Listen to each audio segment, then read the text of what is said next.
So we're ready to move into our forward fold sequence. It's 2B. So I use 2A as kind of a transition. I'm just going to review that one more time. You can watch if you want. You're welcome to practice.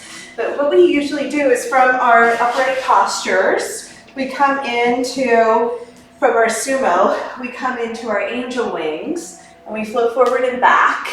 And it's just kind of a fun way to end with the upper body.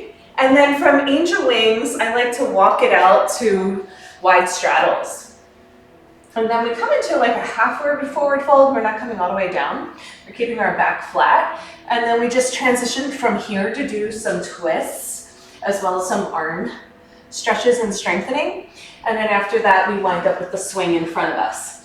And then when the swing is in front of us, that was the very short abridged version. How did you get the swing in front of us? I just brought it overhead. Remember before when we did this? And we rotated it overhead? Yeah. And then I'm going to skip all the arm presses we just did, because, you know, we just did them. But that's how we get the swing in front of us. Now, obviously, if we're in a sumo and you want to skip all that, you could just come from the sumo, hold on to the swing, back it up, have them stand in the center of the mat and flip to the front.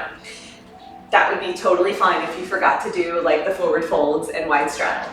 But basically what we want to do is take the swing from behind us and put it in front of us, stand in the center of the mat. To get into the forward folds, we come up onto our tippy toes. We're going to push the swing down strongly so it touches the legs. Most of the time people will have it on their belly or their bladder and it doesn't feel great. It's going to be too much pressure. So we want it underneath the hip bones. Does that make sense? Yes. Yeah, so there's a little crease there, and usually what I'll have people do is bend their leg and notice that that's the hip crease. That's all the way down. The good news is everybody's body is based in sacred geometry. So with your arms straight, convenient, right? No matter how big or small they are, if you press your arms straight, the swing will hit your legs. Isn't that cool?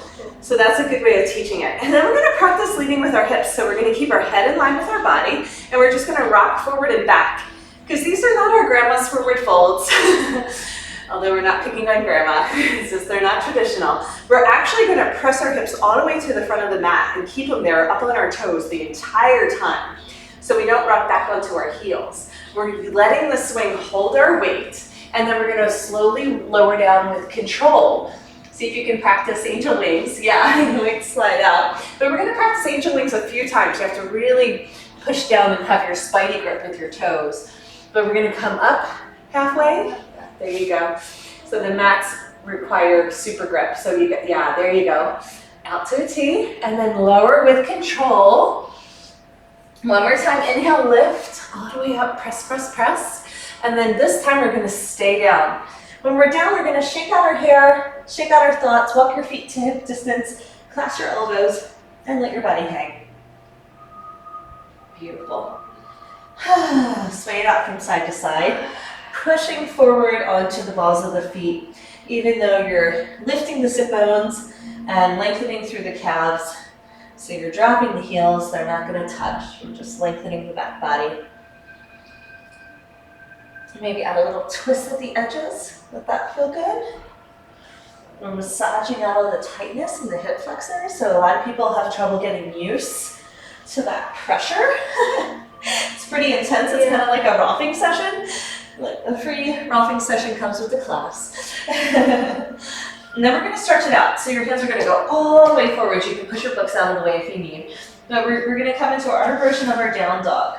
So feet in the center of the mat for this version. Hands stretched way out in front of you. And then I like happy dog as a nice way to kind of reset the spine. You're just going to let your hips sway from side to side, do little loop-de-loops or figure eights. And if you need to adjust the swing, this is a good time to lift one leg at a time up towards the sky and just shift it. So it's going to go lower towards the leg. Sometimes if it rides up above the hip bone, it feels really uncomfortable. And again, we just find that sweet spot. From here, I call it the cat's meow. It's like a down dog and a cat-cow got together.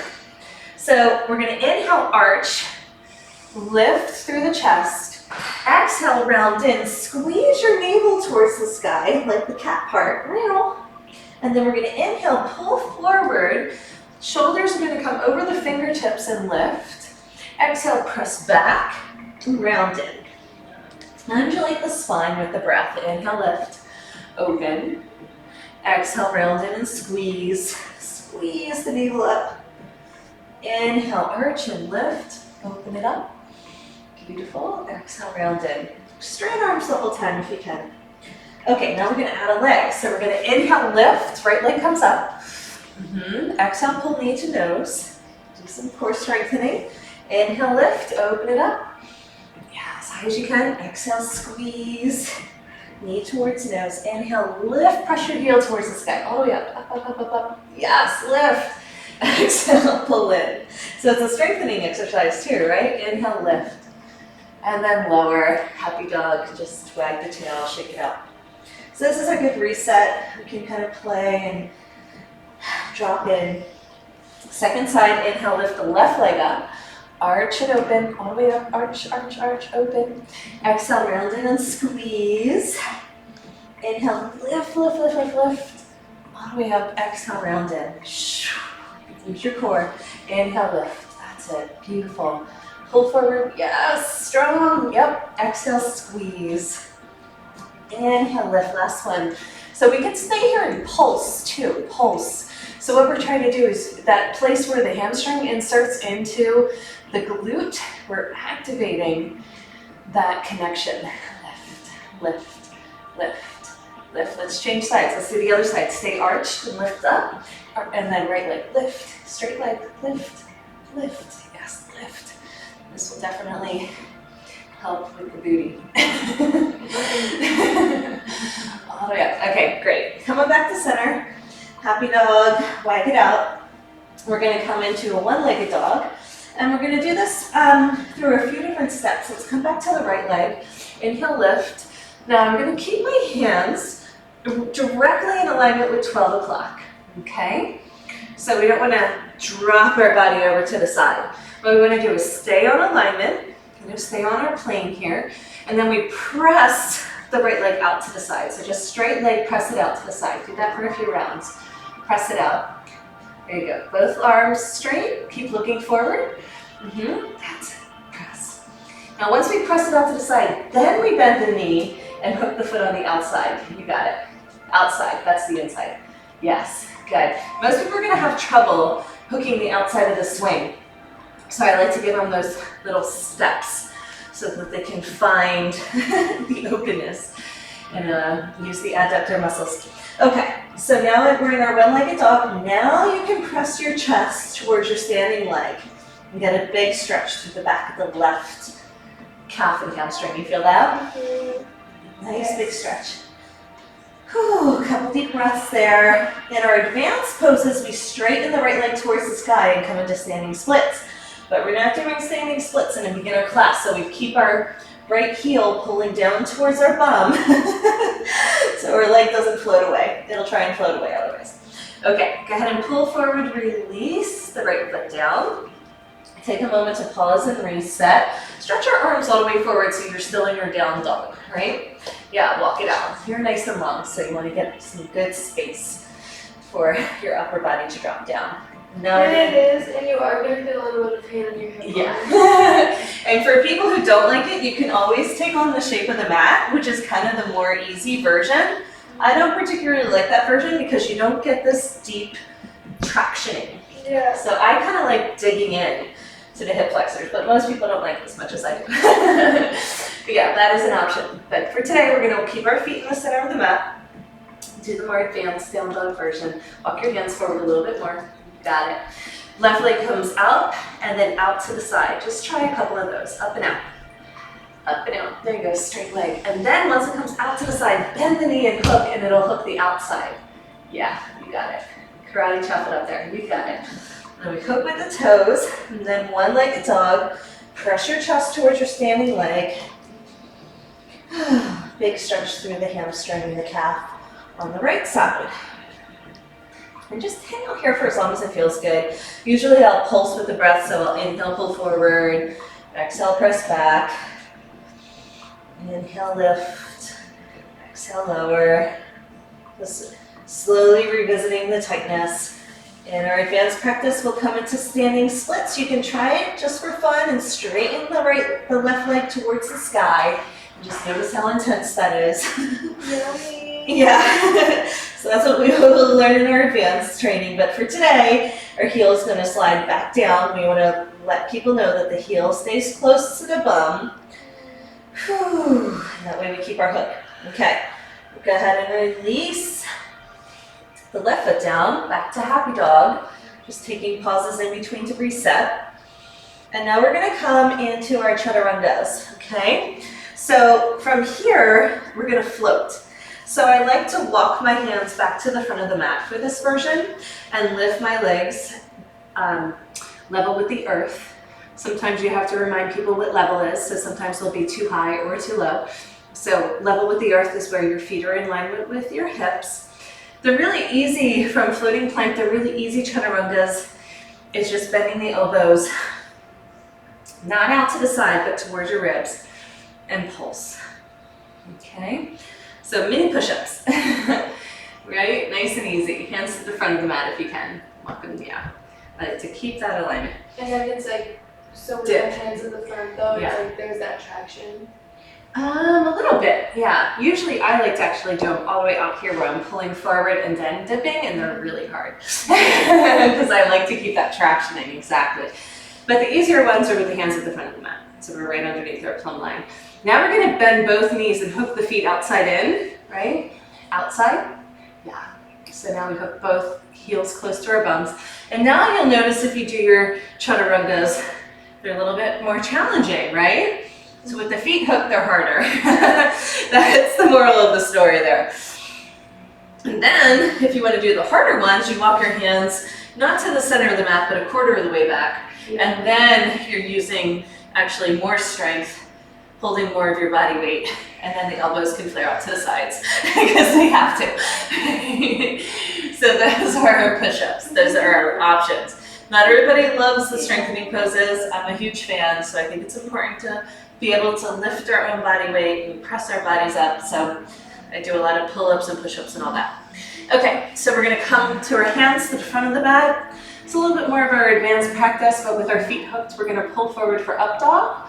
Look up. We're gonna press back for upside down dog. So it's like our down dog with our feet hooked.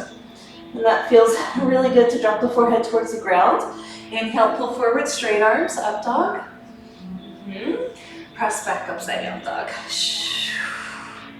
Nice and slow and controlled so the shoulders feel safe. Inhale, pull forward. Straight arms if you can. Exhale, press back. Okay, from there we're ready for our headstand. We're gonna bend the elbows towards the center of the mat, keeping them shoulder distance. Clasp the hands together. Interlace the fingers. Now the head can go into that little place, that little triangle that is with the crown of the head towards the floor or touching. We can keep our feet hooked exactly as they are. And we are letting all of our weight be supported by the swing, right? So the swing is on the legs. Like I said, this is really the only inversion I teach in a beginner class, but from this position, anyone can come out with ease. You can just pull the knees together, let the feet flip down towards the ground with straight legs, and we're back to a floating leaf. Okay? Now, we don't even have to hook our feet. We can try bending the knees and just bringing our heels towards our bum, knees together, feet together, and this is another supported version of a headstand. So we can have the feet hooked or not. Try both versions and see which one you like. They're completely different on the body, so it's good to do both. So this is not feet hooked. I'm sorry? So this is the option of no feet hooked. Yeah, so sometimes hooking the feet would be a little bit more advanced than a beginner person would be ready for, because the feet hooked means you're more weight on the crown of the head. So with the feet together, knees together, we can pull our knees down towards our chest and play with how much weight is on the crown of the head, right? The more you pull your knees down, the more your head lifts up, right? So you want to play with that alignment. Where does it feel perfect? Pushing our forearms down into the earth to support the weight as well, but having the shoulders relax. What we want to do is get as much length and space for the spine. That's what this headstand. It's not as much of a strengthening practice like it would be without the swing. It's more of a lengthening where you're letting the spine open. The spine is tractioning out of the pelvis and creating space for the vertebrae and taking pressure off the nervous system and discs. And this is allowing for more fluidity, more blood and oxygen to flow to these areas that can be really stagnant and compressed. So there's a lot of benefits from just being in a supported headstand. Usually a good minute or two is enough. When we're ready to come out, let your legs straighten and be heavy towards the ground. Right, toes down. Wait, before we come down, I have a question. Yeah. So this is like the regular headstand, right? The supported headstand. Yes, and then what would I do with my feet for the hooked option? Well, you hook your feet on the swing on the outside, not the inside. Yeah, so if we were coming in from upside down dog, I would keep the feet hooked. If we're just coming in from a floating leaf, then we don't hook the feet. So the feet hooked is a little bit more of an advanced version. Okay. Can you feel how there's more pressure on the crown of the head when you hook the feet? Yeah. Yeah. And that's good because we're stimulating the pineal gland and connecting to the earth and doing all these great things for the brain. But the feet, so now the feet are almost touching the ground. They're straight and down, down, down, down. So this is called a floating leaf, right? So now we're just kind of floating here. Beautiful. So this is our transition out. And then you notice when the toes touch down, we can straighten our arms again and our hands come shoulder distance to the front of the mat, and now we're in our down dog again. So that's our transition. So let's just go from our down dog into our supported headstand so you can see it. We're gonna bend the elbows, right? Let the hands clasp. We're gonna let the feet float. Let the crown of the head touch down. Keep the knees together, knees touch, knees together, feet together. Bend the knees so the heels come towards your bum, and then all of a sudden you're in a headstand. So that would be the more beginner version, right? To come out, same thing, straighten the legs, let the toes almost touch down. We're gonna float. From there, we straighten our arms, shoulder distance, toes touch down, we're back in our down dog. Now to come out, we're gonna come out through angel wings. So we're gonna walk forward, keep tension on the swing the whole time. Press the hips forward, press it, and come up through teed arms. Hold on to the swing and come to stand. Yeah, beautiful. Doesn't that feel good on your back? You can feel all the paraspinal muscles really working. And now, these are your new hips. Just feel what's happening here in this band of energy. It probably feels really intense, but it also went in and started to kind of loosen up all of that connective tissue that is binding the hips to the legs, and now there's a little bit more space in there. That pressure is really intense and you have to get used to it, but in time it actually feels really good. And my whole system just feels like regenerated. Total reset. Like recirculation.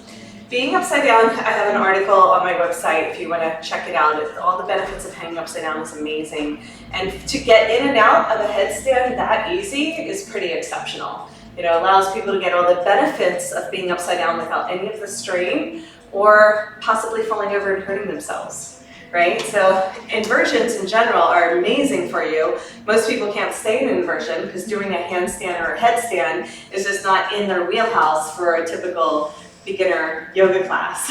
So this makes it accessible for anybody. At least that's our goal. There might be some people who are more afraid to go upside down because they're not used to having their hips over their head, but in time they'll get comfortable with that too. Just being in a down dog and then floating and then next step. Really good question.